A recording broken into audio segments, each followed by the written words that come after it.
Halo semuanya, kembali lagi. Hari ini adalah hari ke-83 semenjak kita pertama mendevelop device ini. Oke, hari ini 12 Desember 2020. Ini device apa? Ini adalah IoT board. Ini untuk implementasi smart home secara menyeluruh di sebuah rumah gitu. Nah, kenapa implementasi smart home secara serius? Karena device-device IoT yang sekarang ada seperti di marketplace gitu, itu tidak bisa digunakan untuk implementasi smart home yang serius. Kenapa tidak bisa? Nah, alasan pertama, semuanya menggunakan hanya koneksi Wi-Fi. Sedangkan permasalahannya adalah router yang ada di rumah, router Wi-Fi yang ada di rumah, itu rata-rata hanya mampu melayani 10 hingga 15 device. Kalau di rumah kita HP aja dikumpulin semua anggota keluarga, itu bisa sampai 5 atau 6 handphone. Ditambah laptop misalkan 2 atau 3, sisanya mungkin sekitar 3 atau 4 yang bisa digunakan. 4 device yang bisa terhubung ke WiFi yang sama. Kalau misalkan kita paksa hubungkan banyak device ke satu router yang sama, nantinya akan terjadi frekuensi penuh, akan jam, dia akan mati, tidak akan ada yang bisa berfungsi. Apalagi kalau salah satu device sebelumnya, misalkan ada handphone yang lagi streaming YouTube atau lagi Zoom misalkan, itu jumlah device yang bisa terhubung jauh lebih sedikit lagi gitu. Nah, artinya kalau kita IoT itu menggunakan WiFi, memang lebih praktis, terlihat lebih praktis karena tidak ada kabel untuk power yang dibutuhkan, untuk sumber komunikasinya yang dibutuhkan. Tapi sebenarnya itu tidak menjadi solusi karena kepraktisan itu adalah kepraktisan yang semu sebenarnya, gitu. Oke. Kemudian permasalahan kedua adalah karena device-device yang ada di pasaran itu semuanya rata-rata adalah menggunakan satu channel. Satu channel itu maksudnya hanya untuk mengontrol satu peralatan elektronik saja. Sedangkan sistem kelistrikan yang ada di rumah itu biasanya listrik itu dikumpulkan di satu panel box, satu terminal box.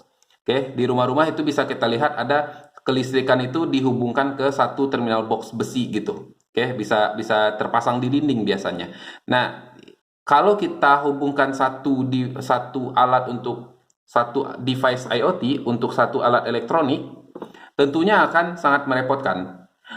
Dan keamanannya juga akan menurun karena makin banyak sambungan jadinya, dan itu bisa sangat berisiko, bisa terjadi hubungan pendek, arus pendek dan lain-lain. Nah, oleh karena itu kita di sini bikin sampai 4 channel, sampai 4 alat elektronik sekaligus.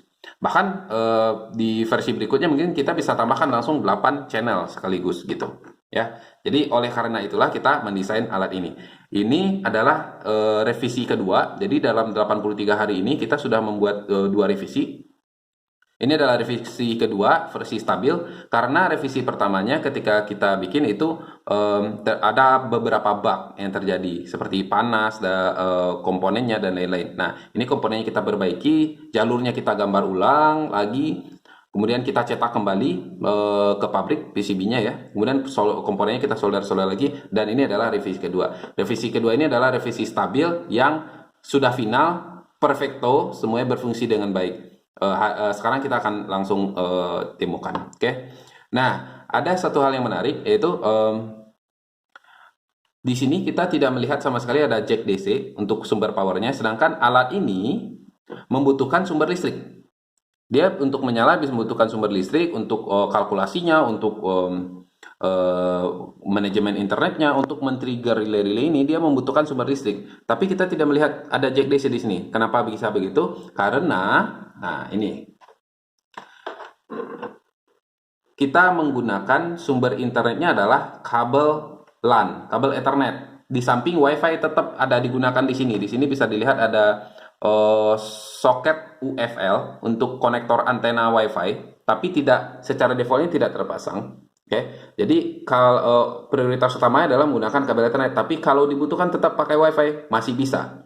Bahkan bisa pakai Bluetooth sekalian karena sama-sama 2,4 GHz. Nah, di sini kabel Ethernet sebagai sumber internetnya melalui kabel Ethernet. Nah, tapi kabel Ethernet ini juga sebagai pembawa sumber daya listrik. Jadi kalau ini dipasang ke sini, ini akan memberikan sumber daya listrik sekaligus sumber daya internet. Oke, sehingga hasil akhirnya tidak berbeda dengan produk yang berbasis WiFi. Coba produk yang berbasis WiFi, dia tidak ada kok kabel untuk koneksi internet, dia wireless. Tapi alat itu sendiri kan masih butuh sumber listrik. Berarti tetap akan ada satu kabel yang terpasang ke situ untuk sumber listriknya. Nah, sekarang kita di sini menggunakan kabel Ethernet, lebih stabil daripada WiFi. Tidak ada batasan jumlah, tidak ada interferensi sinyal. Tapi tetap hanya satu kabel juga sama karena kabelnya digabungkan, kabel power digabungkan sini. Ya, jadi kabel power dan kabel data digabungkan. Istilahnya adalah PoE atau Power over Ethernet. Oke, nah PoE-nya bisa didapat dari seperti ini, PoE splitter. Jadi satu kabel ini akan dipecah menjadi dua. Jadi ada kabel power dan kabel data. Oke, dipecah menjadi dua. Ini dipasang ke sini, nah ini dipasang ke router, ini dipasang ke power. Tapi tidak hanya sampai di situ.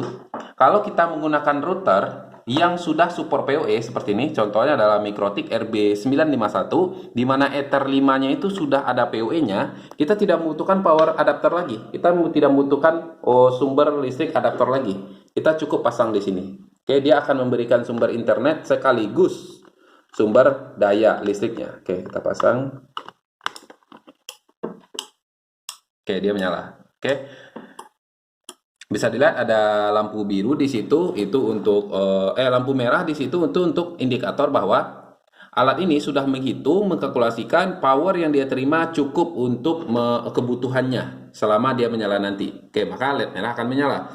Kemudian kalau LED biru menyala, itu artinya pertama kali dia alat ini diberikan listrik. Kalau LED birunya menyala, itu artinya dia sudah terhubung ke router, sudah mendapatkan IP. Tapi kalau sudah mendapatkan IP tapi tidak terhubung ke server IoT-nya, gagal terhubung ke server IoT-nya, lampu birunya akan mati lagi. Dan kalau dia berhasil terhubung ke server IoT-nya, lampu birunya akan menyala kembali. Oke, saya bikin indikator seperti itu. Tapi nanti mungkin bisa berubah, tergantung codingan yang selanjutnya akan saya update ke dalam alat ini. Oke. Nah, sekarang kita coba kontrol dengan aplikasi melalui internet. Jadi ini walaupun HP saya damping-dampingan dengan alat ini sebelah-sebelahan, tapi ini komunikasi sudah via internet. HP saya menuju ke servernya, dan alat ini juga menerima dari servernya. Oke, kita coba buka aplikasinya. Aplikasinya saya beri nama komando. Untuk aplikasinya sendiri, ini benar-benar dibuat dari nol. Kita tidak menggunakan layanan pembuat aplikasi IoT secara otomatis. Jadi sebenarnya sudah banyak layanan pembuat aplikasi secara otomatis ya, tinggal kasih nama aja itu udah selesai gitu. Tapi masalahnya fitur-fiturnya tidak bisa disesuaikan dengan tidak bisa kita sesuaikan dengan leluasa sesuai keinginan kita. Kita harus ngikutin fitur yang mereka susun. Codingannya juga kita tidak bisa ngoding sendiri. Untuk dalam alat ini kita harus upload firmware yang sudah mereka buat. Sedangkan kita mau firmware kita bikin sendiri untuk alasan keamanan juga. Karena kalau aplikasinya dibuatkan oleh aplikasi pembuat otomatis, kita tidak tahu apa yang sudah diinjeksikan ke sana gitu. Kan kita maunya alat kita ini benar-benar aman. Jangan sampai ada yang bisa mengontrol lampu-lampu di rumah kita dari internet tanpa seizin kita. Nah, oleh karena itu aplikasi kita bikin sendiri. Oke, kita coba. Di aplikasinya ada switch 1, switch 2, switch 3, switch 4, ada untuk matikan semua dan nyalakan semua, seperti itu. Oke. Aplikasi masih sangat basic karena benar-benar kita buat dari nol. Masih butuh banyak waktu untuk pengembangan. Mungkin waktu setelah ini kita berikan update untuk ini timer misalkan, atau misalkan push notification. Kalau misalnya ada yang menyalakan dari sini, akan ada notifikasi di handphonenya. Kemudian mungkin akan kita tambahkan voice command untuk perintah dengan suara menggunakan perintah Google. Nah, dan update berikutnya misalkan ada login user di situ, dan ada scan barcode mungkin misalkan, dan lain-lain. Oke. Nah, ada hal yang menarik. Oke, di sini kita coba matikan dulu. Oke. Selain dikontrol via internet, di sini juga terdapat soket di sini. Soket ini akan bisa dihubungkan dengan saklar yang ada di rumah, sehingga saklar lampu itu tetap bisa dikontrol secara fisik dan bisa dikontrol via internet, dan mereka saling terhubung. Kalau dikontrol secara fisik akan terupdate ke aplikasi Androidnya. Nah, kalau dikontrol di aplikasi Androidnya, di fisiknya juga tetap bisa dilakukan gitu. Oke. Kemudian lagi eh,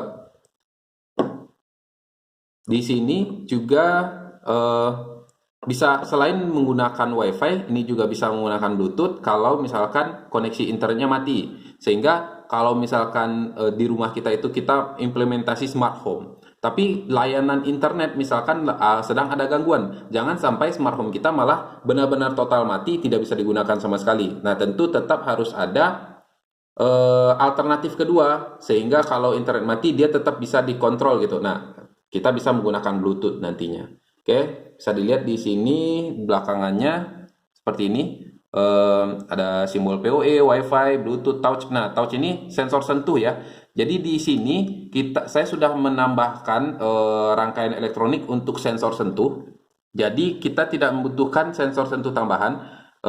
Soket ini cukup dihubungkan ke kabel, dan kalau kabel itu disentuh dengan kulit manusia dia akan tertrigger.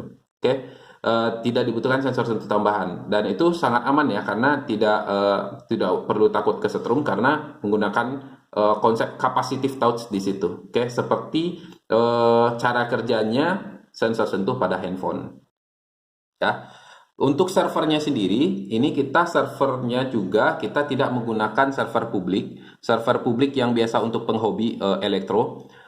Jadi sebenarnya sudah ada ya server publik itu kita bisa gunakan, tapi kita lebih memilih untuk membuat server kita sendiri, bahkan program yang ada di server itu kita bikin sendiri dengan alasan yang tadi itu sama, masalah keamanan dan masalah fitur. Kalau masalah keamanan kita bagaimana caranya, semua itu bisa dienkripsi seperti enkripsi yang digunakan oleh VPN, yaitu istilahnya adalah sertifikat SSL. Oke, nah kita menggunakan sertifikat SSL sehingga benar-benar aman semuanya, benar-benar terenkripsi seperti enkripsi pada VPN. Kalau kita gunakan server publik itu tidak mungkin bisa dilakukan. Juga masalah fitur, kita bagaimana fiturnya itu bisa sesuaikan dengan keinginan kita, maka kita tidak menggunakan server publik, tidak menggunakan aplikasi publik. Firmware-nya juga kita tidak menggunakan firmware publik, kita coding sendiri firmware-nya. Kemudian papannya juga kita desain sendiri, kita tidak menggunakan desain papan publik ya, yang sudah ada di internet. Kita benaran desain sendiri semuanya. Oke. Setelah ini mudah-mudahan kita bisa terus develop ke depannya, terus mengembangkan menjadi lebih baik dan bisa menyelesaikan banyak permasalahan yang ada di masyarakat. Terima kasih, sampai jumpa.